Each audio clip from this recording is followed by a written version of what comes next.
Okay, well, we're going to jump right in. I actually think the last panel should be on stage debating this panel. Let's go. We're about to switch gears to talk about the art of the vertical video. Very nuanced discussion, especially with mobile-first video. And I want to introduce you to your moderator today, Nicole Atkinson-Roach.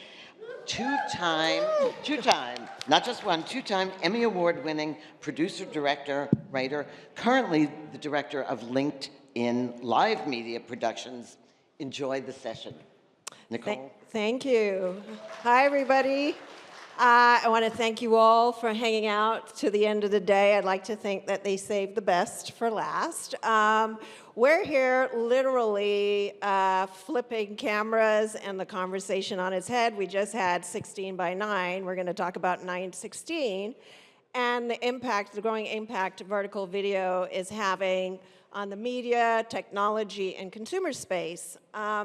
I'm excited today to be up here with this esteemed panel whose collective background covers some heavy hitters from Apple to Meta to YouTube to TikTok, and of course my favorite, LinkedIn. So next to me I have Luke Hale, I have Jim Louderback, Joy Ofodu, and Don Whitmore. I'm sure you've all read their bios, but I wanted them to kind of do their own introduction, and they do have clips of their recent work, and maybe they could cue that up and share a little bit about why they chose that clip to share with us. So I'll hand it off first to you, Luke. Yeah, I'm Luke Hale, head of media for CrunchLabs, which is a creator economy-driven business. We have a toy subscription build box for kids that teaches engineering principles, and we also run the Mark Rober YouTube channel. So I did find a video to share. We produced 52 original shorts this year, one for every week, and oftentimes the production value that goes into those shorts, rivals what used to go into our long-form content. So happy to share a piece of that.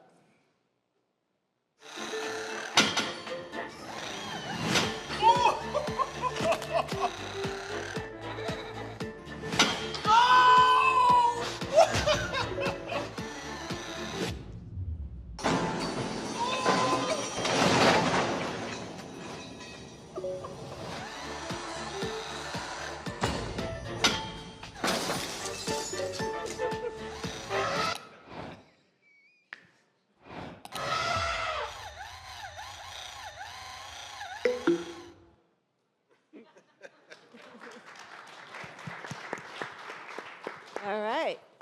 Hey all, I'm Jim. I actually started my media background at a magazine called PC Week, then PC Magazine, worked with Robin Raskin, who was just up here, did some television at a place called ZDTV that became Tech TV. Actually, at least one of my old coworkers is here.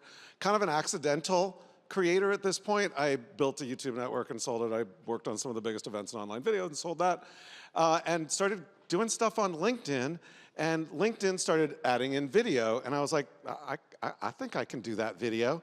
And so I did. And let's look at one, and then I'll tell you about why I wanted to look at that one. Now, we all know Bowser's evil, but TikTok might be just as bad. A recent release of court documents in a US case revealed some unfortunate truths. So here are a couple stats. TikTok bought Musical.ly with the intention of making it one of the biggest apps in the world. What did they do in the US? Well, it was the most downloaded app in the US in October of 2018. They saw 350 million installs in Q1 of 2020, which was the single most downloads and installs of any app ever, period, the end. And in 2021, TikTok spent $19.2 billion on marketing, a lot of that going to app installs. Now, that is not good video by a traditional videographer's point of view, but 300,000 views on LinkedIn later, apparently it was good enough. Shoot it all on my phone. Basically, I carry this stuff around with me. These are my mics, and this is my tripod, and then I have an extra light here, and I got a computer where I can edit stuff on. That is my entire production facility, and I can do it anywhere, and I'm having a lot of fun with it, and thank you to LinkedIn, I have a place where people want to watch it. Thank you, Jim. All right, Joy. I'm very convinced that I was like dropped on my head as a baby the same way Jim just dropped his laptop. Because there are a couple things that just aren't working. Hey everyone, how y'all doing? We good? Are we awake? I love that. Okay, my name is Joy Ofodu. I'm Bay Area born and raised. My company was founded here in the East Bay. It's Enjoyment Endeavor, and I want to read it because it sounds better. Through transformative productions amassing over 60 million views, we've guided our international viewing audience and our local audience towards a healthier, more healed future.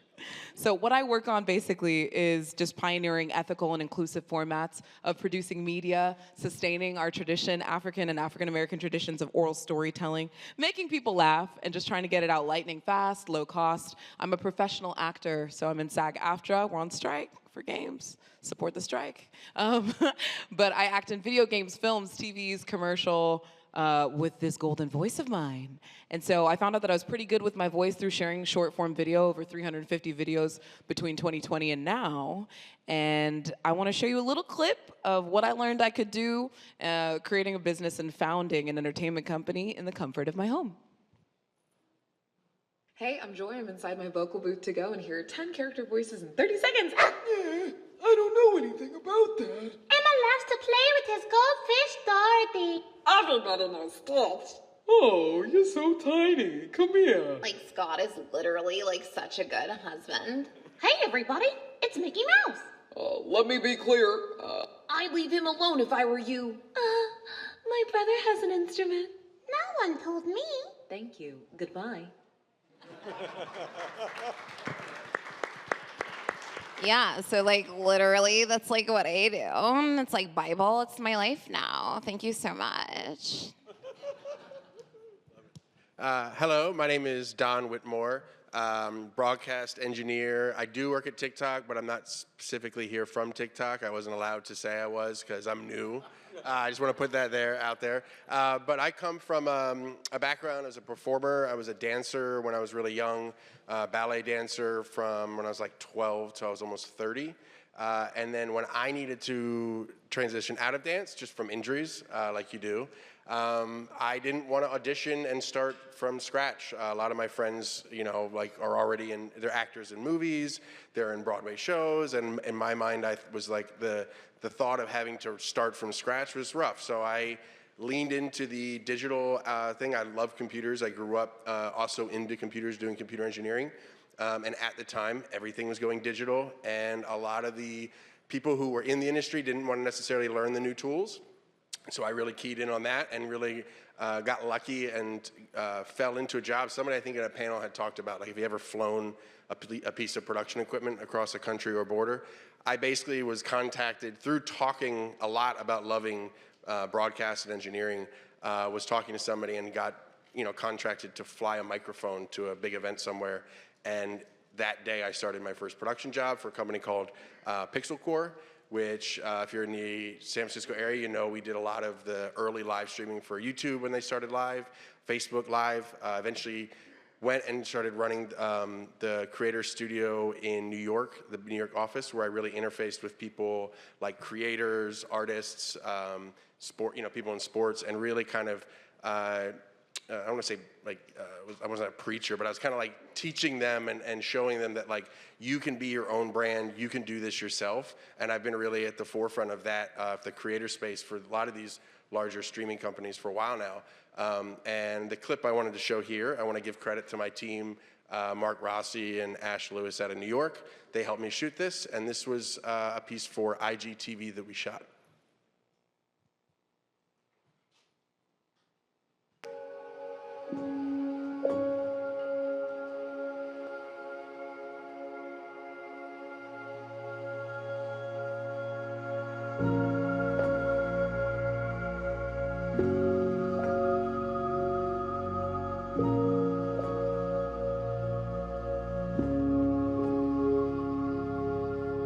I gotta say, making these really huge pieces can sometimes be physically grueling. The reason I wanted to show that was because at the time we were really being tasked to showcase vertical video, and I think we did a good job of, you know, our team of really using the vastness of this artist's pieces to pan down instead of across. And it was simple move, but it really kind of dominated that piece, and I think it really made it a really compelling piece. Thank you all for sharing.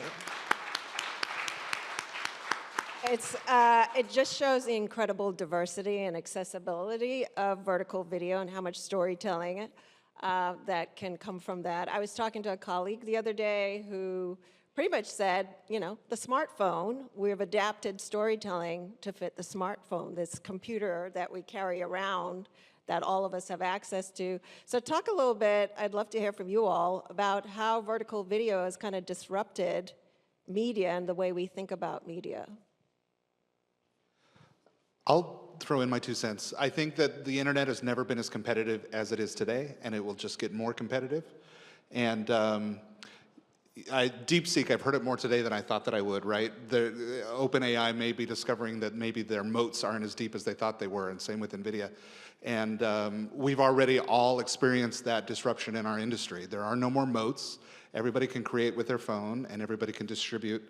And so the playing field is completely level. And so vertical video is this incredible place to test things, to try it out, to tell stories, to move fast, and to get a ton of data in return for those stories, and optimize with every passing generation of that content. So it is not the Wild West. It's the most pure opportunity to test your art form and to throw it against different algorithms and see how it fits and see how audiences react to it. So it's just kind of an incredible time to be storytellers, because every single person has that opportunity.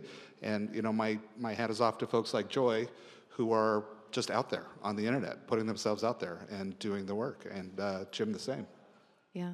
Vertical video has changed my life, I think, especially as it relates to entertainment. When I was a little girl, I dreamed of being an actress, and I used to practice, junkets and acceptance speeches in the shower.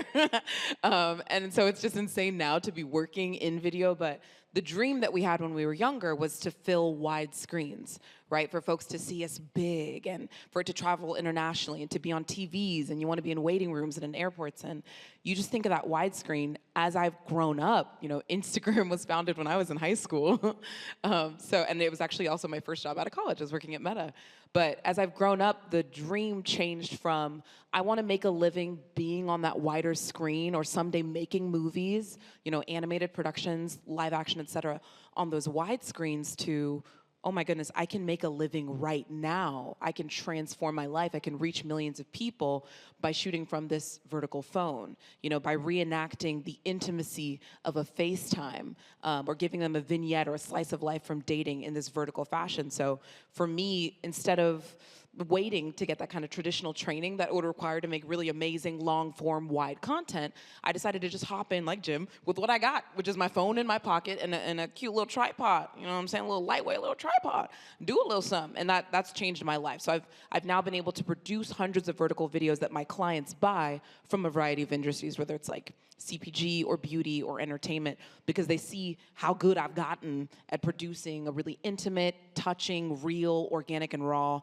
short message on a vertical screen. You also used to have, if you remember in entertainment, especially media, like 10 companies making thousands of movies and thousands of productions. Now you have thousands of companies making like 10 good productions every year. So it's really exciting for me to be one of those thousands that's been able to start a media company with a lot less, not need the capital, not need the nepo, not need the history, or even some of the societal privilege to be able to do what I do.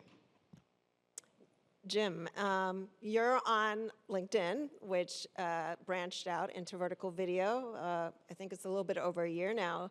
Talk a little bit about your reach and how you're succeeding on that platform. Yeah, and video is something that, I've been putting video up there for a couple years, but they've only, as you said, very recently leaned in and said, hey, video's a thing, we're creating a tab for it, we're gonna do that. And the thing that I find interesting about it, and I use LinkedIn not because I want to become a TV star or a video star or any of that. I use it as a way to keep my professional brand up, to keep myself out there in what I've done, which is working in the creator economy and working in media. But video for me was a way to communicate in ways that words wouldn't let me do. And I do a lot of words in my life. I wrote for magazines, and I'm a good writer, and I do a newsletter every week about the creator economy. But video allowed me to reach an audience in ways that I'd never done it before. And the cool thing about LinkedIn is it's real lo-fi core, right? I mean, there are people who are right up there against their camera, holding their microphone, getting hundreds of thousands of views. It's not like you need to be super well produced. You just have to give good information and be out there and do it consistently. And so for me, it's widened my audience. I've got a lot more people looking at what I do. It drives more people to my newsletter. It drives more people to the events that I produce. And it also just it makes me feel good. Anything to add, Don? Yeah. I mean, I think, I come at everything from this perspective of, I was an orphan when I was a kid. My family's indigenous. Most of them are extremely poor, right? I view most art form as like, it's not going to be the best version of that art form until everybody has access to it. So for everybody to be like, as much as it's like, it's great to be like, these are the classic movies, it was the heyday, it was the creation of it, and these are my favorite movies. In my mind, the best movie has not been created. The best stories have not been created. So I look at a lot of like these phones and vertical video and people kind of poo-pooing it, and I remember the days of showing up to an event and live streaming everything with elementals, and we were, sending it to the Switch and all this stuff. And then Twitch would show up with 2 Razer laptops, and they had more viewers than us. And I looked at that as going, that's the future. Like, as much as it's cool and fun, and I work in infrastructure broadcast engineering every day, I always know that like the people who I'm really trying to support are the small creators and the people who are like just getting into the industry, just learning the industry, and are just looking for like an easy way in. So it's like, you may start in 9:16, you may end up enjoying doing widescreen, but like the access to the art form, I think, is the most important thing, especially for me to like always be like driving towards that as my main goal. So the creator economy, we know, is a $150 billion, I believe, industry. Talk a little bit about how it makes it, what impact it has for the individual, the brands, businesses. How has it transformed the industry as a whole? Well, I just want to take this on because the thing that blew me away, and I worked in traditional media, and gatekeepers gave me a job in magazines, gave me a job at Tech TV, gave me those things.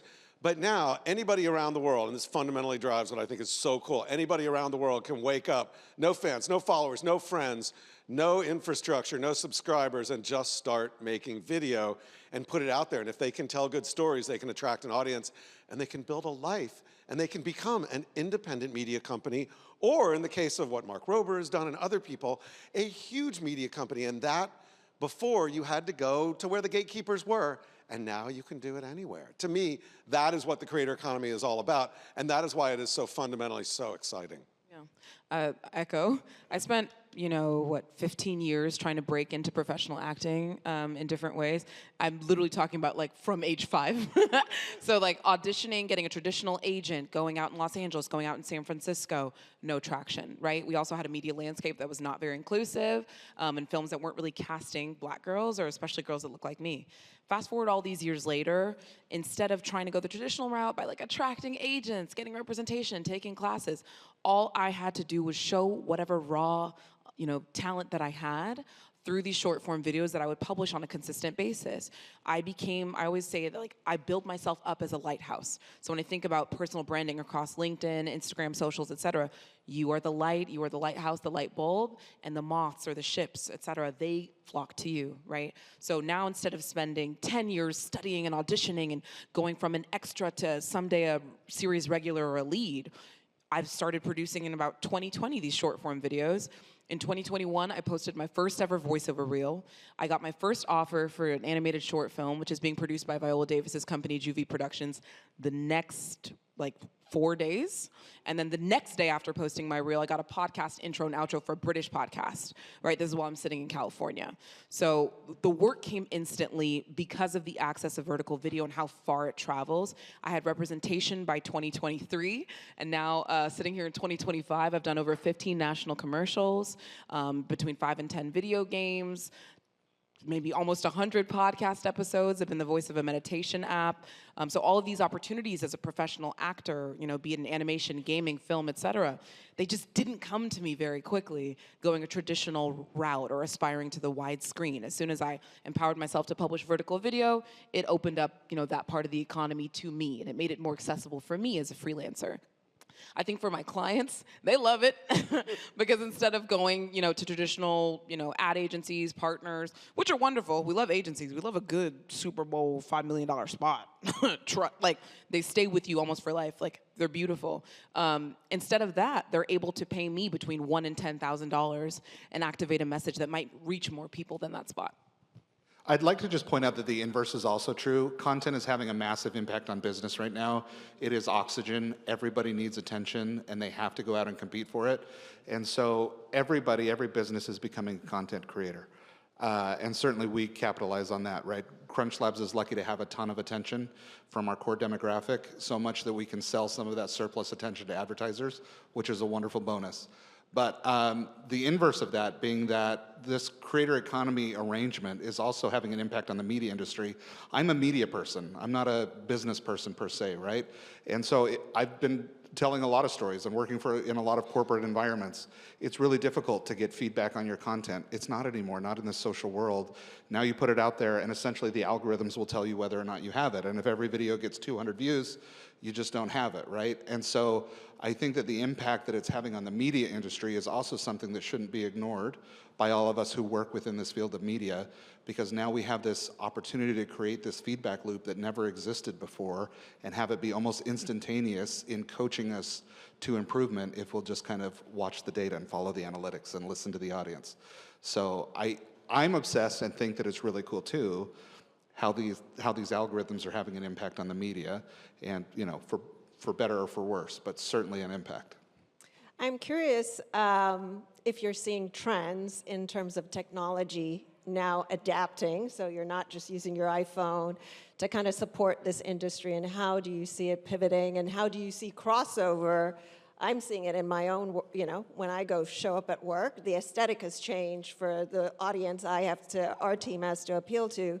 Talk about how it is ripple of impact across the tech that companies are choosing to create now, the types of cameras, the editing tools, across the board. How is it shifting? Yeah, I'll talk a little bit to this just because this is just a challenge I have every day. We're doing an event on Thursday, a big event, and it's immediately in a production call, the first thing we're asking is can you turn your cameras vertical?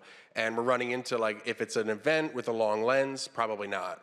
And then, sometimes it's yeah, but should we? We can just do this. We can just do this workflow. And as an engineer, I find it the best way to tackle that is with an engineering mindset, which is cool. Let me show you the difference in resolution between flipping the camera and going native 4K on the right axis or doing a widescreen crop. Even on a 4K image, you're losing 3 times the resolution there. So from that challenge, I think we have a really far way to go.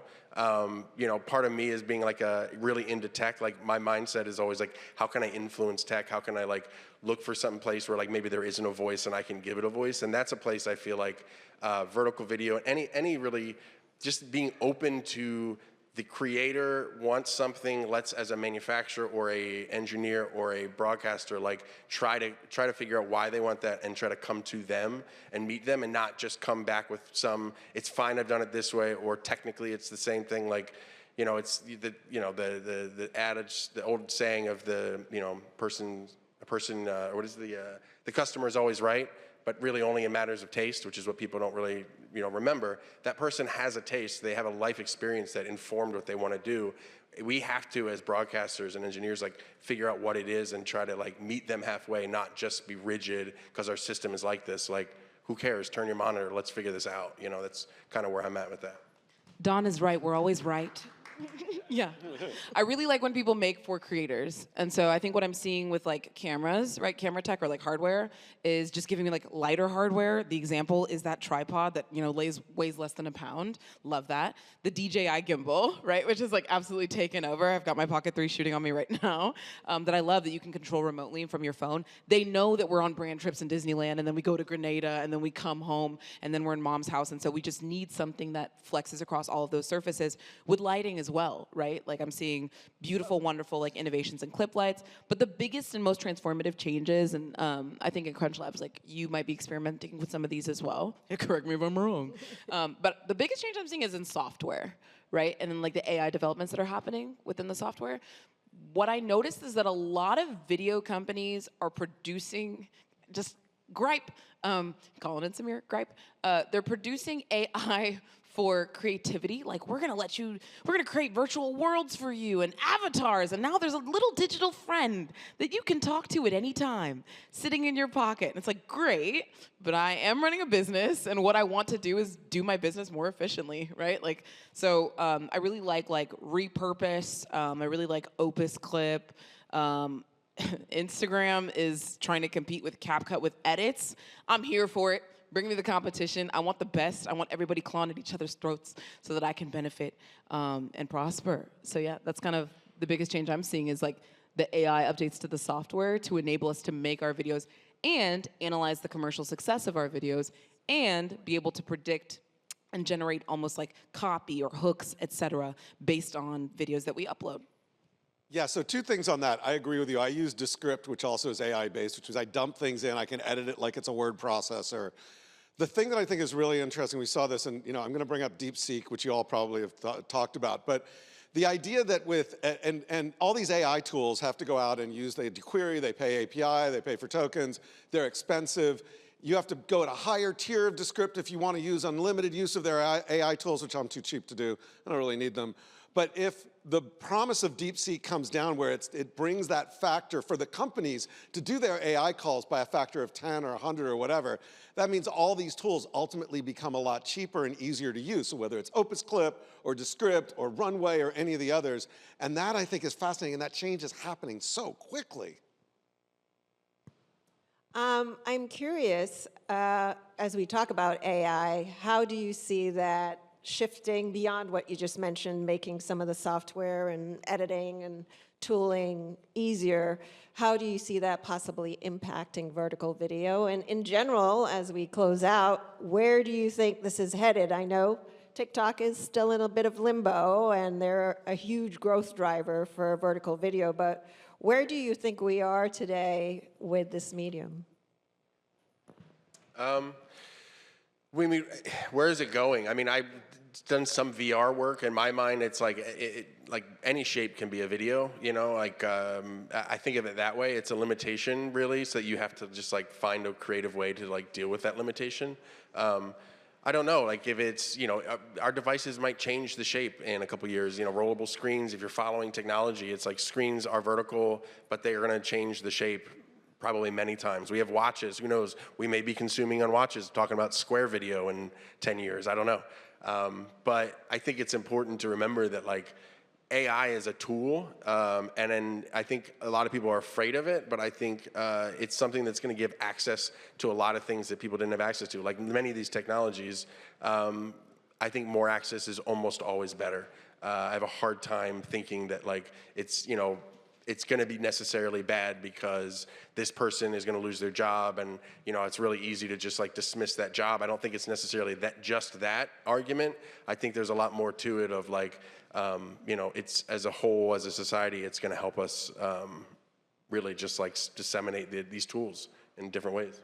Yeah, I find that AI efficiency in software tools and those sort of updates and improvements allow me to unlock more of my potential as an executive and as a talent, and also gives me more time to find and discover others' human potential, right? And enable them and cast them and write more original productions for them and bring more people together in physical spaces because some tool is repurposing my content and scheduling for me, right? So that I can actually afford to be on 11 different social platforms.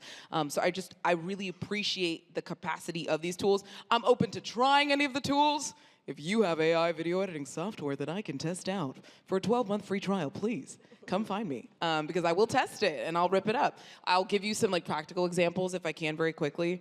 So like using Repurpose.io, for example, on YouTube, which YouTube, 1,000 subscribers, I was not super active.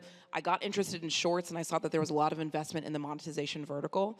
By repurposing my shorts, this is using past videos, those 300 videos from the pandemic, 2020 to 2023, and running them in 2024, my watch time increased 349 hours, 47,000 more views than usual, and 89% discovery of my channel was now coming from YouTube Shorts. So like within the span of 28 days, from no repurposing to repurposing previous videos that the internet had already seen and loved, 60,000 more views, right, with one click, right, in one schedule. And then that enables me to get chronically offline and then be with people and just create more. So I do think that AI can unlock humanity. I think it can unlock human potential.